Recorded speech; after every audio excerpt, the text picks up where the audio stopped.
Olá, hoje nós estamos aqui com a doutora Patrícia Leite para termos um bate-papo informal a respeito de orelha em abano. Doutora, nós sabemos que a orelha em abano ela é a quinta cirurgia mais realizada no Brasil, é isso? Isso é uma cirurgia super comum, muito procurada. Inclusive, tem um dado interessante, ela é 6 vezes mais realizada no Brasil do que nos Estados Unidos, que é o primeiro país do mundo em termos de volume de cirurgia plástica. Uau! Mas afinal, em que caso a cirurgia de orelha em abano ela é indicada? Bom, nós sabemos que a orelha ela deve medir 1/3 do tamanho do crânio, cerca de 33% do tamanho do crânio. Essa orelha, ela pode estar um pouco além do tamanho médio ou aquém. Tem pessoas que têm orelhas grandes, tem pessoas que têm orelhas menores. E um outro conceito que a gente leva em consideração para indicar a cirurgia é o tanto que essa orelha se afasta do crânio. Nós sabemos que o ângulo correto é cerca de 32 graus. O tanto que a orelha abre em relação ao osso do crânio. Então, se essa orelha está mais aberta do que cerca de 32 graus, já está configurado o quadro de orelha em abano. E essa orelha costuma ser uma fonte de incômodo, principalmente para crianças e adolescentes. A partir deste momento, ela está indicada. Entendi. É comum nós vermos a cirurgia de orelha em abano em todas as faixas etárias, mas quem procura mais essa cirurgia? Olha, eu acho que depende do serviço, em que você está. Aqui no consultório eu atendo mais adultos. Embora a orelha em abano seja um problema bastante incomodativo, inclusive causa de bullying nas escolas, enquanto jovens, enquanto crianças ou até quando adolescentes, parece que as crianças e adolescentes ainda não têm assim uma força ativa, assim, uma opinião muito grande. E Entendi. por elas serem dependentes dos pais ainda, eu acho que isso limita um pouco a cirurgia. Mas depois que elas se tornam adultas, e geralmente elas vêm com uma história de incômodo, né? Elas carregam a orelha em abano, aquela coisa incomodativa ao longo de toda a vida. E assim que elas se tornam adultas, independentes financeiramente, é o momento delas procurarem. Então aqui eu atendo mais adultos. Entendi. Mas quando criança, ela pode fazer a partir de quantos anos, mais ou menos? Uma pergunta super interessante. A gente sabe que 95% do crânio já está desenvolvido até os 7 anos de idade. Então, antes de 7 anos, não é interessante realizar, porque pelo próprio crescimento do crânio, podem haver rotações, tanto anteriores como posteriores, e pode modificar um pouco o formato e o ângulo dessa orelha em relação ao crânio. Então, é interessante aguardar pelo menos a idade de 7 anos de idade para se indicar as cirurgias.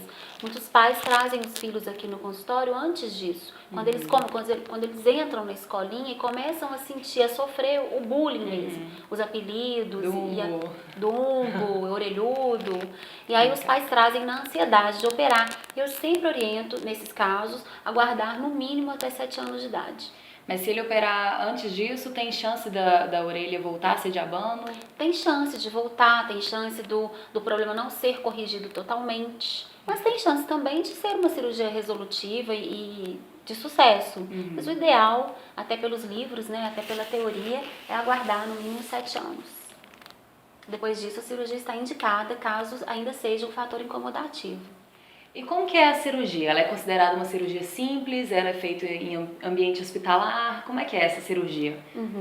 Olha, eu acho que nenhuma cirurgia plástica pode ser considerada um procedimento simples, porque a gente lida com expectativas, a questão da estética é uma coisa que nos exige uma habilidade maior, uma destreza, uma delicadeza, que nenhum outro ramo da medicina exige, né? Então, falar que é simples, eu não falaria. Mas é uma cirurgia cuja técnica não exige grandes manobras, como uma mama com prótese, uma abdominoplastia, um mini lifting facial, uma rinoplastia. Então, eu considero uma cirurgia, sim, tranquila de ser feita, respeitando os seus princípios básicos, né, que devem ser respeitados em qualquer cirurgia, seja plástica ou não. Os resultados são bastante previsíveis. É uma cirurgia realizada com anestesia local, não há necessidade de geral. Isso é bom. Isso é ótimo, isso facilita muito pra gente.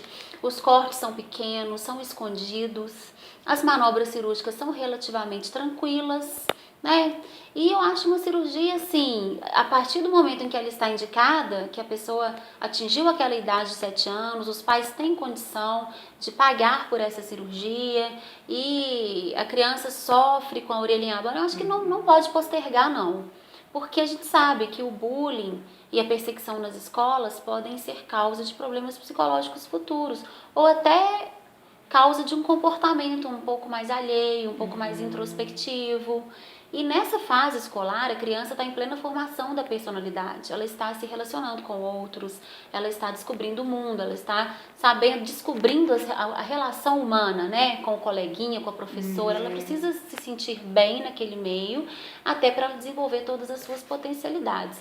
Então, eu acho que não se pode menosprezar uma queixa de uma criança. Eu acho que se houver a orelha em abano, tem que operar. Existe o risco de queloide? Existe. Infelizmente, se a pessoa tiver tendência à cicatriz queloidiana, existe o risco sim.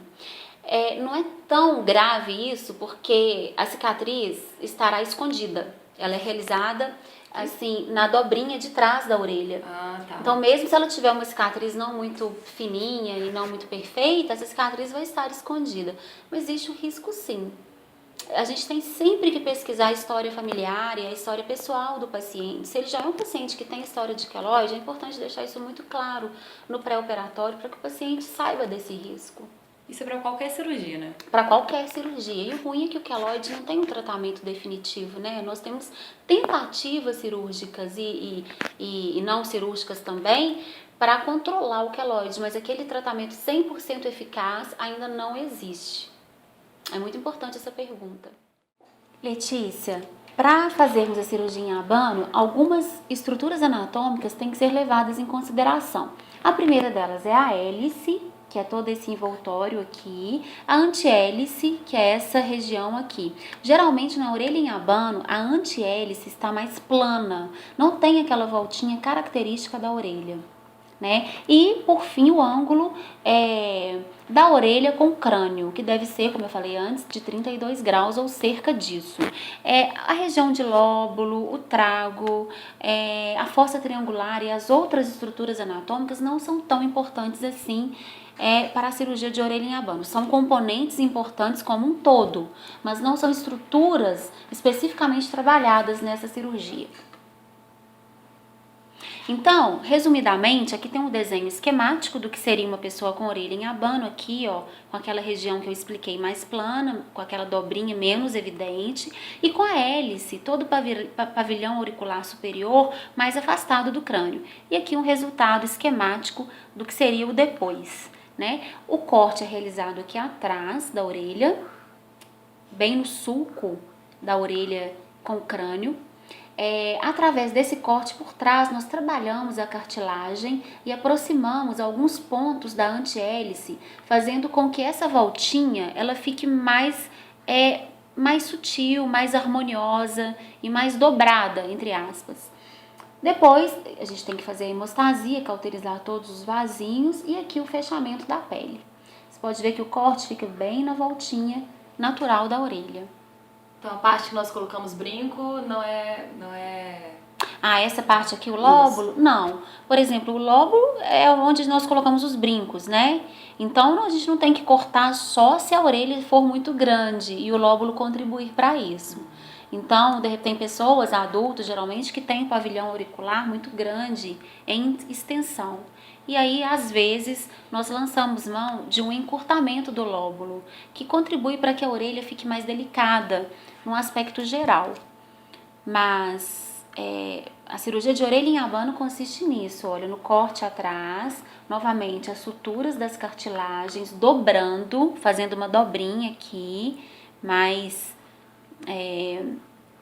evidente, toda da região da antihélice, é como nós chamamos aqui, e depois de confeccionado esses pontinhos, a sutura, né, o resultado final, de onde fica a cicatriz, e aqui um desenho esquemático. Olha, eu acho que esse vídeo está sendo ótimo, super explicativo. Eu fui uma criança que tive problema com orelha de abano, assim, me incomodava muito.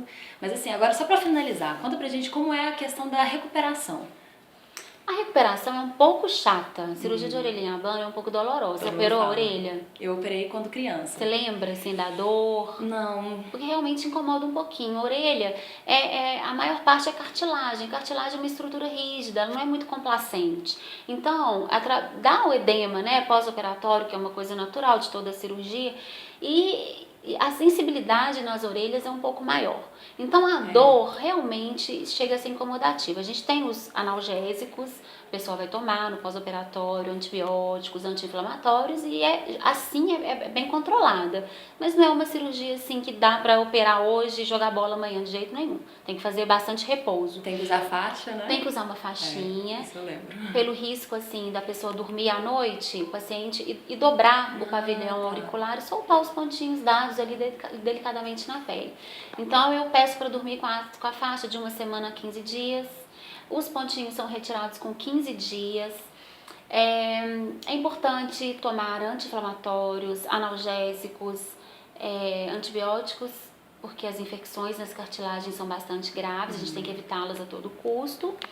E no mais é isso. O edema passa com cerca de um mês a 2 meses. Depois de 2 meses, praticamente a orelha já voltou ao seu estado normal, já diminuiu todo o inchaço operatório.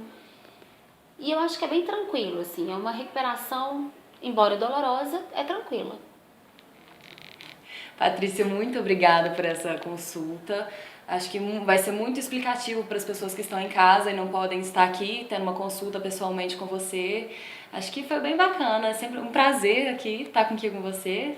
Nossa, eu que agradeço essa oportunidade de estar aqui. Como você falou, as pessoas, uma consulta presencial é insubstituível, a gente sabe disso. Mas, até a pessoa chegar aqui ao consultório, se ela puder ter acesso a uma entrevista assim, a uma explicação básica, é bom, ela já vem mais munida de informações, né? E para os próprios pais, né? E é educativo também. Isso. Eu gosto disso, eu gosto de estar presente nessas entrevistas, eu faço com o maior carinho e realmente somente com esse objetivo, de levar educação, de levar informação para as pessoas acerca de um tema muito obscuro muitas vezes, né? As pessoas veem a cirurgia plástica com certo medo, elas têm muitos tabus ainda.